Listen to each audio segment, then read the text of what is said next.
Маданият өкүлдөрүнүн катышуусунда ачылган иш-чара көпчүлүктүн көңүл борборунда болууда. Өзгөчө жасалган боз үй улуттук баалуулукту гана даңазалабастан искусство менен айкалышып турат. Алтынай Осмоева Кыргызстандагы биринчи ири масштабтагы көргөзмөнү апасына жана жалпы кыргыз элине арналганын айтууда. Көп жылдар бою мекенден алыс жүргөн Алтынай үчүн боз үй өзгөчө мааниге ээ.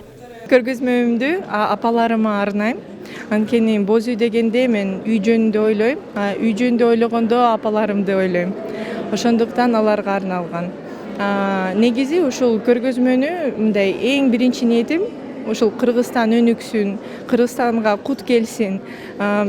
Баарыбыз ушул бир түндүктүн астына биригели деп мындай чакыруу. Сүрөтчүнү шыктандырган боз үйдүн көрктүүлүгү, түзүлүшү жана философиясы кийизден жасалган заманбап искусство объектилеринде көрсөтүлгөн.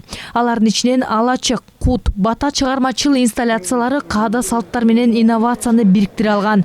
Мен Тянь-Шань тасмасындагы Ильяс Сынжары Аселдин образын жараткан актриса, сүрөтчү, ойму фестивалынын башкы жетекчиси, кол өнөрчүлүктү өнүктүрүү боюнча серепчи Динара Чочумбаева көргөзмөдөгү өзгөчөлүктөргө мындайча токтолду. Бул кыргыз элинин тагдыры, келечеги бардыгы боз үйгө байланышкан. Мына ошону ушунчалык маданиятка айкалыштырып, ушунчалык терең философия менен билдирген. Эмнеден жасалгандан баштап керек болсо сопсонун кыргыз мына тайгандан өдө көрүп атабыз.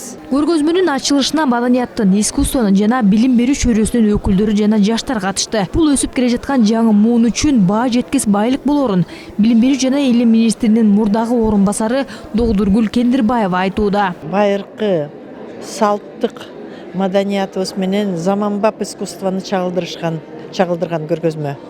Мына карасаңар, бардыгы кийиз, боз үй, шырдак, табигаттын баарын пайдаланып, ушул заманбап сүрөтчү ушул кыргыздын нукура маданиятынын символикасын, маанилерин, терең маанилерин чыгарып, сүрөтчү ушул көргөзмөдө котормочу, анан ортомчу катары чыгып атат да. Эми көргөзмө 11-ден 25 декабрь күндөрү Бишкек шаарында көргөзүлөт. Андан кийин Ош, Нарын, Талас жана Ысык-Көл музейлерине чейин уланмакчы.